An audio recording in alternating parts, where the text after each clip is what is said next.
we have our ethical dilemma of, are we being co-opted? That's the thing, Mike. You always were being co-opted.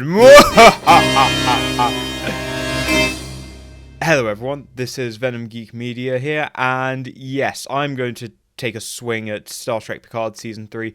I'm actually going to divide this into two separate videos, and possibly these are two videos that are going to be released very, very far apart. So what I'm going to do today is a bit more of a loose form, free form, loosey-goosey, talk about the things I liked. So I want to just get the nice things out of the way so I can say that I'm not just some nitpicking nerd that hates everything, because if I'm being honest, I did enjoy this series. I did enjoy this show. It was a lot of fun. Nor did I completely switch off that critical side of me, that critical Trek geek part of me that's still there, and you know, he's calling for blood at the moment. So yeah. So first thing actually I want to do, I put out a poll on the channel asking people whether or not they thought Picard Season 3 was a success or a failure. There were 2,000 votes on that, and 76%, the overwhelming majority, say that it was a success. Only 9% said that it was a failure, and then 15% of people said, what do you actually mean? Which is a very good question. I don't really know what I meant. It depends what you think Star Trek Picard Season 3 set out to accomplish. And in the comments, you can see a fair number of people who are, who enjoyed it, but were not completely uncritical with how they enjoyed it. One of the things I'm going to say right out of the gate about Star Trek Picard Season 3, and this is something that whoever is running Star Trek franchise from now on is going to have to confront, be it Terry Matalas or whoever else. It's something they have struggled with in New Trek from day one. And that is what I'm going to call 10 episodes to save the universe, which is the problem every single serialized Trek show has had to deal with. And all of them, including this season of Picard, have fallen short in some respect. All I'm going to say is that there are certain pitfalls Picard suffers because it's doing that 10 episodes to save the universe plotline. And that's really where I would, where I'm going to end my criticism here, because I want to get on to the good things that Season 3 of Picard did.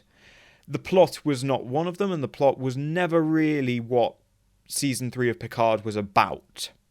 What Season 3 of Picard is really about is the characters. It's there to have fun with the characters and to check in on the characters and sort of resolve the characters satisfactorily. So yeah, that's what I'm going to talk about here is mostly the things I liked, and I would say the first thing we liked was the characters. I think everyone agrees with that. They were well written, well aged, and well introduced. There's some controversy around some of them, like for example Worf being introduced by decapitating a defenseless Ferengi gangster. We'll point out he was a Ferengi gangster. I will also point out he's killed unarmed people as well. He snapped Weyoun's neck in DS9 just for insulting his queen. Are we a little bit hypocritical for letting him get away with that when we made so much fun of Elnor? Well, yes, because Worf didn't proceed decapitating someone with "Please, friend, choose to live." Equally, it is largely down to just New Trek has to have decapitation, because they can. If you've got to have your obligatory decapitation in New Trek, that's fine. I think we get a far more satisfactory portrayal of Worf as it goes on. He's got his humor from Deep Space Nine. That was lovely to see. In Next Generation, he's often the butt of the jokes, or the other characters are making jokes, and then him and Data are just looking at each other like, what are these crazy humans talking about? Whereas in DS9, he makes lots of jokes. He knows how to sort of play off his personality. It's like, be careful, Commander. I will, sir. And keep an eye on Garak. I will, sir. And at the first sign of treachery, I will kill him. That's a joke, right? We shall see. That's great. That's great. And we get that kind of humour from Worf a lot in this series, so that's great to see. We also get to see him with Raffi, doing the whole Mr. Miyagi thing, which, for Worf, fits perfectly. He's still a Klingon, he's still gonna kill people and chop them up, but he's much more kind of centered, and he has that appearance of a sage old sensei. And as Red Letter Media pointed out, all the characters have something to do. Even Deanna Troi, I was thinking that she was going to do nothing. No, she did actually a little bit. She could have maybe had a bit more if I would say that's maybe one area where they fell a little bit short, was that Deanna didn't do much. Whereas Beverly had lots to do, particularly in the first 4 episodes of the season. It's not just that they have the characters there to be there, they have the characters there to satisfactorily kind of tie up the loose ends that were left after Next Generation and the movies. Although, again, with the kind of the way this series operates, because it's this whole serialized 10-episode thing, it almost feels now like a bit of a blur. It's actually quite hard to pick out individual episodes. I can basically break down the series into 2 arcs, that being the sort of Wrath of Khan reenactment 4-episode arc, which is just great. I'd watch that again just on its own. That had the right balance of, character exploration, little bit of action, little bit of tension, little bit of character drama, little bit of character conflict, and then you tie it all up at the end with a beautiful, beautiful discovery. That's nice. That's a good way of doing the series. The second half of the series is where things get a little bit wobbly. They start, because that's where they start throwing on the other characters and the main plot developments and all of that. Another character I really enjoyed was Vadik. I thought, yeah, great villain. Works very well. She works very well as a villain, especially if she was going to be the secondary villain, which eventually she was. But in terms of its pacing, one of the things I will say is that the show takes up a lot of time dealing with Vadik and all of that, and not much time dealing with the Borg. The Borg are introduced in episode 9 and only really fully appear in episode 10. If I'm going to, again, just squeeze in a tiny little criticism, it's that they needed to at least start seeding the Borg earlier. And you might say there were little things there. I think part of the problem with these shows is because they're all going to be subject to internet speculation now. They don't like to leave too many clues, and they like to throw in red herrings, like Picard Jr.'s eyes. They glow red. And of course, all the DS9 fans turned around and said Par-Wraiths. That's another problem. It's not just this season of Picard. This is a broader problem with streaming services and the weekly release schedule, is that the writers are very conscious that during that time you're going to have an audience that is speculating, and you want to throw enough red herrings in there to keep them spinning in circles. The trouble is, these days you have to throw in so many red herrings that you're pumping your own brakes, or you have to hold back your hand, that it feels very abrupt when you do play it. It's a tiny, again, small criticism. I'm trying not to be too critical. This is just a bit of constructive criticism. And this is, again, less leveled at the specific season and more the current format of serialized Star Trek shows and streaming shows. That's the problem they all fall into. So everyone has something to do, and we get nice resolutions to relationships from Next Generation. Apart from, I would say, Worf. Worf is sort of just this transcendent being now. Yes, he's like, oh, hello everyone. Yeah, I'm Worf. Nice to be back. But it does feel a little bit like Worf is just transcended this. All the others, they basically just got TNG, and then they had those movies, which, again, as Mike and Rich point out, for most of the rest of the cast, they have nothing to do. It's basically Brent Spiner and Patrick Stewart in those movies. Everyone else is just playing second and third fiddle. Whereas, Michael Dorn got to go and be on DS9 and be a very significant character on that show. Didn't take it over, but his character got a lot more to do. He got a lot more time to sort of be Klingon and also distinguish himself from other Klingons. And that's the thing. By the end of DS9, we know who Worf is. We are very certain of that. And, that's the Worf that we see in Star Trek Picard.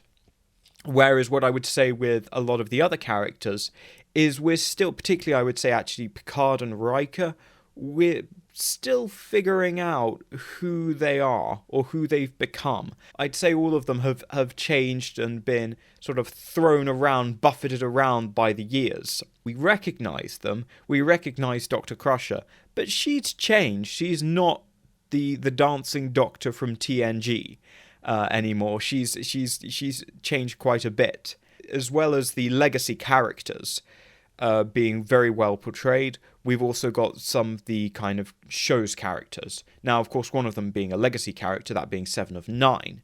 Although, again, Star Trek Picard Season 1 and 2 did such a number on her character, especially Season 1, turning her into just this murderous psychopath. They're almost having to bring Seven back from the extreme that she was in Season 1 and 2 and get her somewhere that's a little bit closer to how she was towards the end of Voyager. But the big part of the show, memes have obviously been all over the internet about it. Captain Shaw and 7 of 9.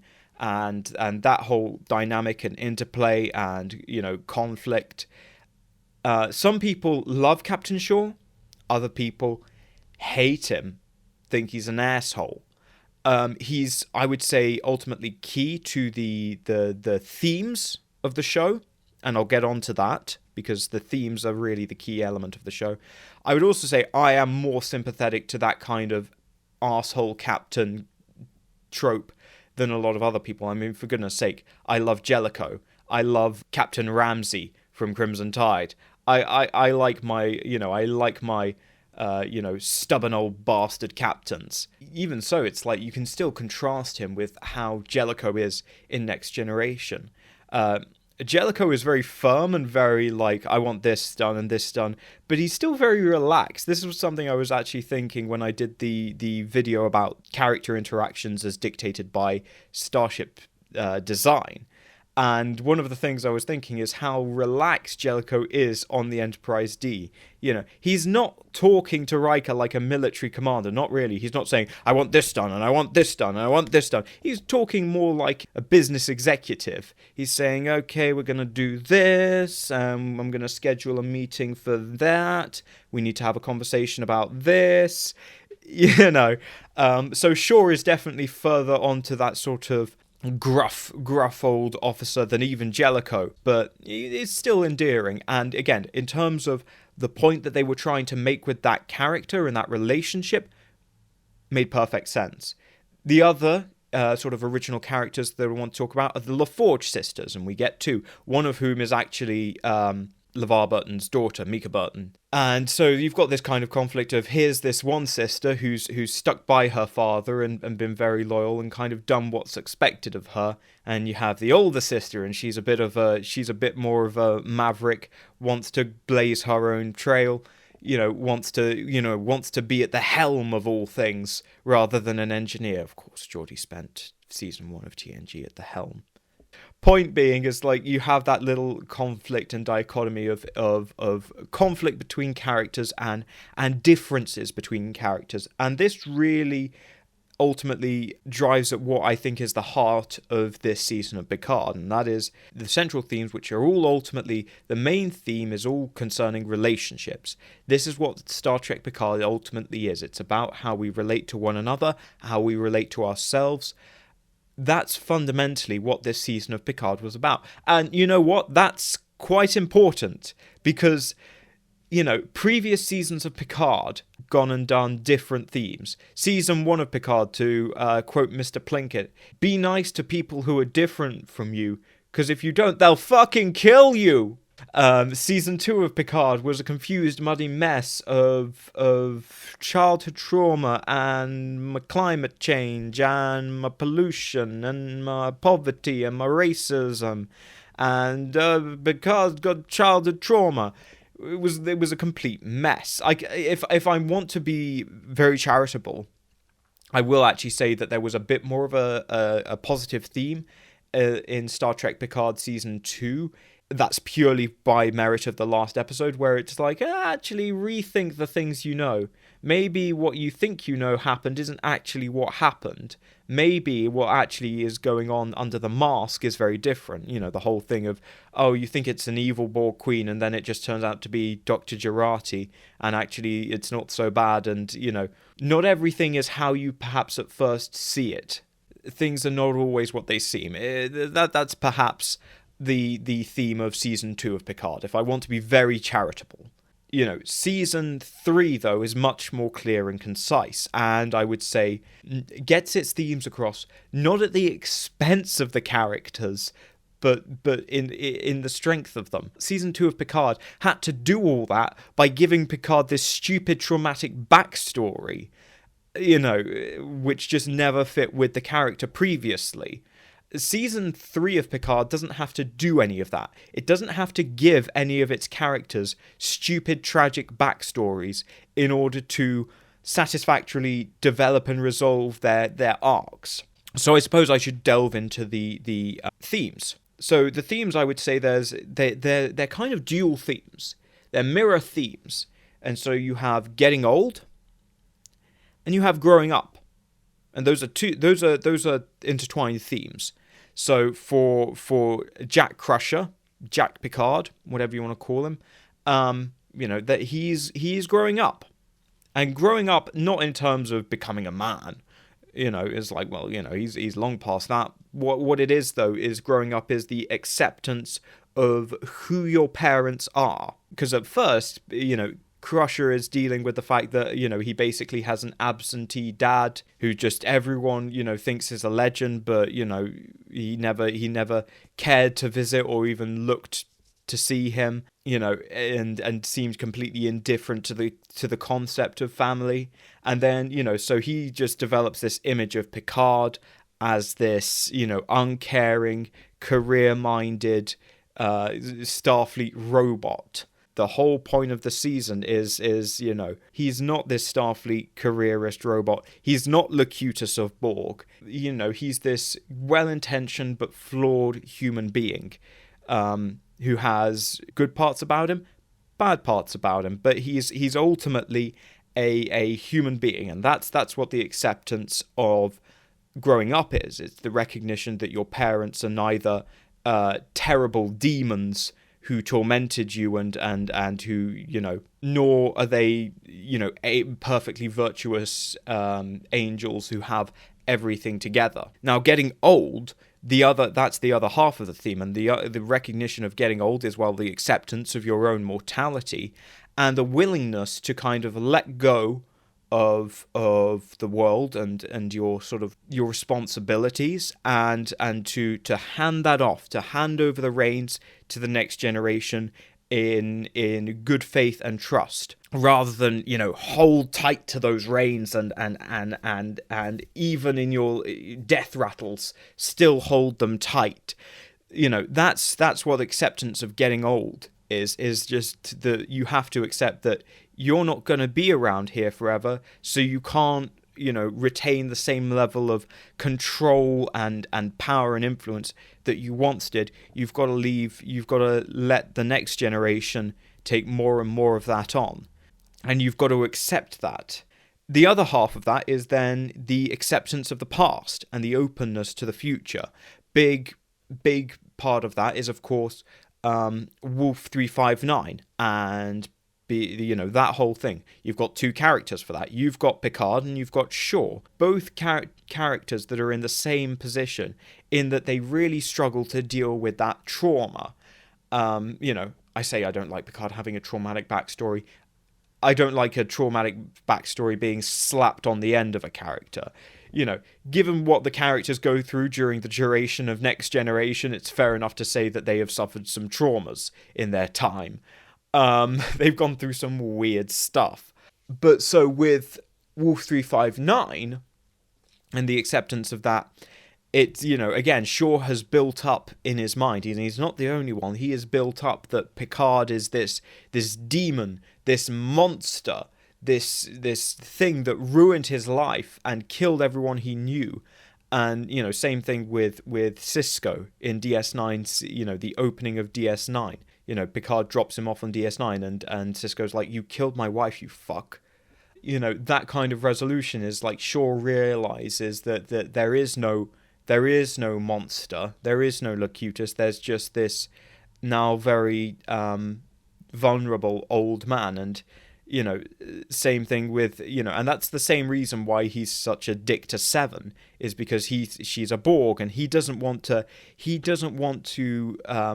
sort of face that humanity of the Borg, or the humanity of the collective. He just wants to keep the Borg in his mind as this monstrous monolith. He doesn't want to sort of recognize the individual tragedy and humanity of the Borg, which Seven forces him to realize. That's why he calls her Annika, because then he's not engaging with that Borg part of her. He's engaging with the human part of her, and refusing to even acknowledge that Borg part of her even exists. And then there's, again, similarly with, I would say, with Beverly and Picard, the whole thing of, oh, you should have, you were jetting around the galaxy and getting nearly killed all the time, and, well, you should have let me know that, I had a bloody son. And ultimately, it's like, well, they just have to accept that. That's, these are the decisions they made in their past, and they can't undo those decisions. And, it doesn't keep them apart, and they don't hold grudges against each other, which, if we were talking about like Picard season 1 or 2, they'd constantly be holding that grudge for the rest of the show's duration, and it would be really annoying. Whereas, because these are the TNG characters being relatively well adapted, they ultimately are able to let go of that and move on and be open to the future. Same thing with I would say with Geordi. And he's almost immersing himself in the past, isn't he? He's a bit like us in some respects, us Trekkies. He's immersing himself in the nostalgia, and here's all the things that I like in my little museum. I'm not gonna leave it. And anyone who goes off to be on this newfangled, one of these newfangled digitized starships, that's not, I'm going to disown them, sort of thing. Whereas by the end, of course, he's like, you know what, yeah, you can, he says to his daughter, yeah, be on the Titan and be on the, and, fly around these futuristic ships. And, I'm gonna still be, managing my museum and doing that because that's what I like, but I'm open to the future. The point is sort of, it's, there's an openness to the future. And then finally, we've got the acceptance of elders and youth. And, the acceptance of your elders and the acceptance of your youth.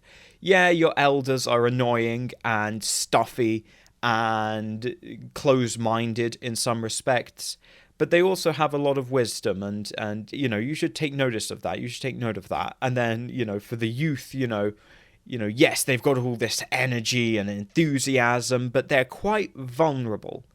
The youth are quite vulnerable, and they're quite susceptible. They're unsure of themselves. They need reassurance. They need someone confident over their shoulder sometimes, and they also don't realize kind of how vulnerable they really are. I think that's a brilliant sort of thing. I joke about the finale where Zoomers with their TikToks getting assimilated by the Borg and taken over and all of that. It's like, on one level I'm making fun of it because it's kind of funny. But on another level, it does make a very particular point, which is that young people are very vulnerable. They're very vulnerable to those that would try to manipulate them and use them. And again, one of the responsibilities for the older generation is to, step in where they can, where they need to say, oh, careful, let's not get too carried away with that. Because, young people are just so susceptible to new and novel and exciting ideas that, they don't often necessarily think it all very much. or even have much power to resist and say, no, that's a silly idea. So what we ultimately then get is the culmination of these themes is the theme of fundamentally of reconnection and the willingness to reconnect, not just with the people that you knew, but to connect with people that you previously hadn't, or perhaps, pushed away. So the willingness to reconnect, but also the willingness to reconnect and face again those things that you would rather not. That's what's going on with Shaw and Picard when they're dealing with the Borg in one way or another. Whether that's Shaw finally accepting the Borg side of Seven's identity, on whether if that's Picard willingly putting himself back into the collective to get Jack out. That's ultimately a reconnection and a decision to reconnect and re-engage with those parts of your past that maybe you don't want to and that are maybe very uncomfortable for you, but you still have to do it. Another example of reconnection, obviously you've got Troy and Riker and how they've kind of grown apart a little bit. You've got the reconnection between Lore and Data, and how Data is able to, through his openness, through his willingness to surrender parts of himself over to Lore, that he's able to become the stronger for it and, become what he was meant to be and be there in his full form, not just as Data, but also as before and Lore and Sung and whoever else, But the point is it's about reconnection and the acceptance of those parts of ourselves, perhaps that we see in ourselves or that we see embodied in our children, that we find uncomfortable, a willingness to accept those parts of ourselves. In that way, it almost ties back to Tapestry with Picard, not wanting to recognize that reckless part of himself anymore. This series kind of says, no, you've got to do that, because only by doing that and confronting those things that you would rather not deal with can you have your true reconnection with everybody and have a lovely poker game at the end, which fully satisfies all good things. It's all good things is this. The ending of All Good Things is in many ways it's a start. It's going in that direction, and then season 3 of Picard, it's the resolution of that. It's like, yes, and here they are, all these years later. They've been apart, they've gone off, they've done separate things, but here they are still at the end playing game of poker. And I think that is where season 3 of Picard was very successful. Picard's trauma is fully resolved. He's faced the Borg in a way that he never had to before. In some ways in First Contact. Again, he never really transcended that revenge-seeking aspect of himself. That all he was going to do when he faced the Borg was destroy. And actually, subsequent to that, in this season, he can't just destroy the Borg.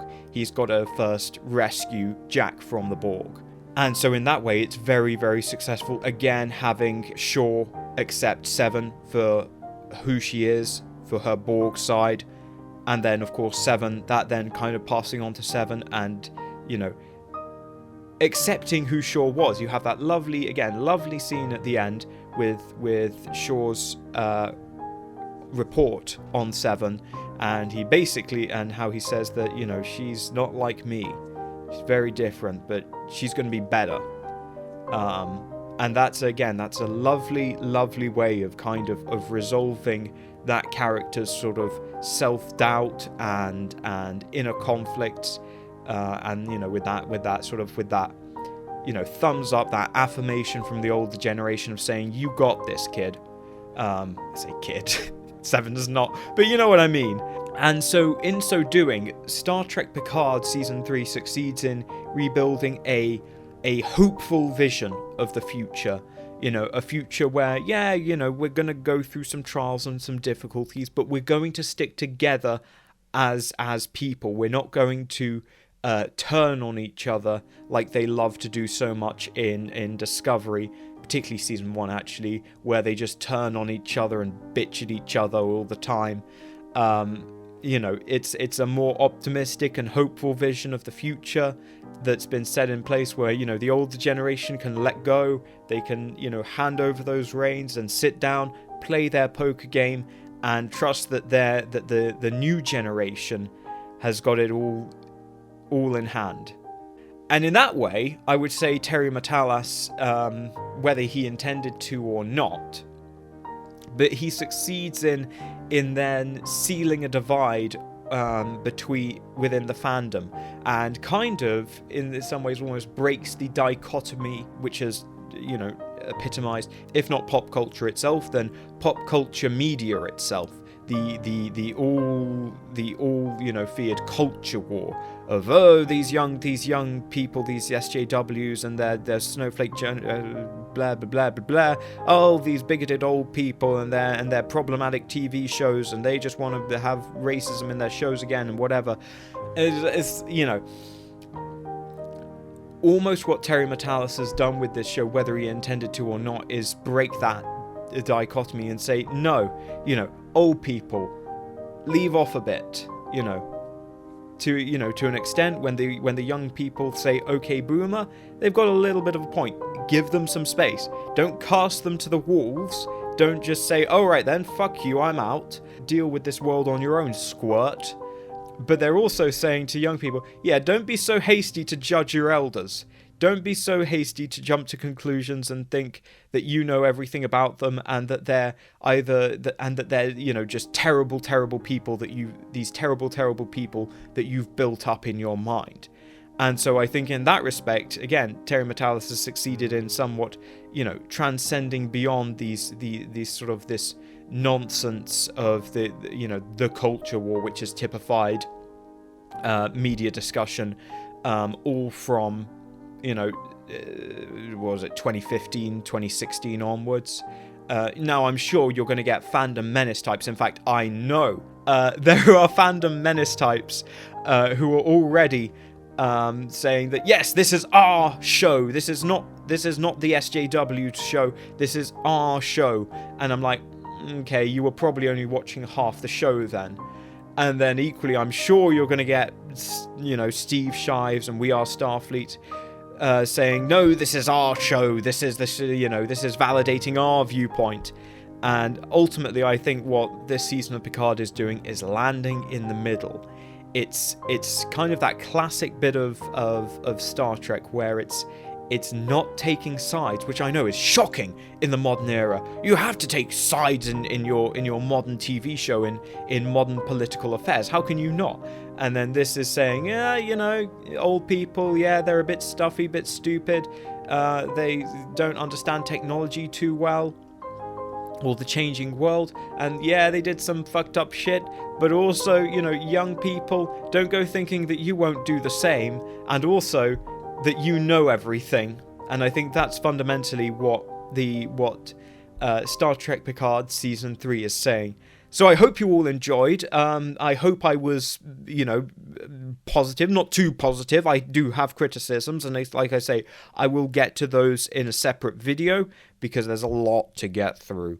But this is I can say that I have balanced out. I am not falling to the dark side now. I have now balanced out my criticism with this 40-minute spiel, and hopefully this is, there's a video can be made from this, and hopefully you guys enjoyed.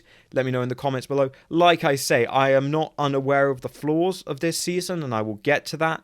But if we could keep these kind of the comments to a positive level, I'll probably put out a community post for where you can put your peeves with the series, your issues, because don't worry, I want to cover those too. So until then, I will see you guys in the next video.